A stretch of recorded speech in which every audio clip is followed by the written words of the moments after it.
Of Omicron variant, the World Health Organization says that the new variant poses a high global risk.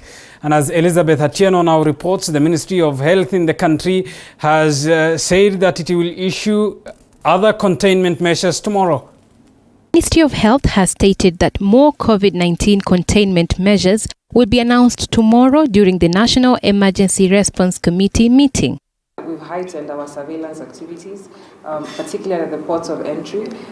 Coming into Kenya, of course, there will be need for you to present a COVID-19 negative certificate. And then, of course, tomorrow after our NERC meeting, there will be determination when it comes to quarantine, which countries, who, where, when. But it looks like it may be possible that we will have to put in place quarantine measures. Health CAS Dr. Mercy Mwangangi, who was speaking during the launch of a diabetes peer educators training manual, further raised concerns over the new Omicron variant, saying this only proves that COVID-19 is here to stay. Sentiments that have been echoed by the World Health Organization. But Omicron's very emergence is another reminder that although many of us might think we're done with COVID-19, it's not done with us.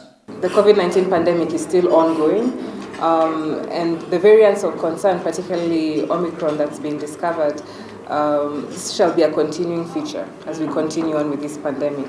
The World Health Organization Monday discussed the new Omicron variant, with Director General Tedros Ghebreyesus stating that the world needs a new accord to fight viruses. Indeed, Omicron demonstrates just why the world needs a new accord on pandemics. Our current system disincentivizes countries from alerting others to threats that will inevitably land on their shores.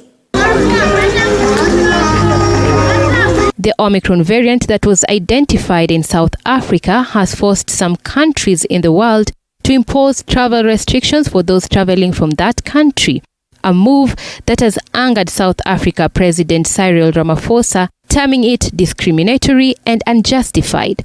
WHO, however, says no country should be penalized for detecting the virus. The emergence of the highly mutated Omicron variant underlines just how perilous and precarious our situation is.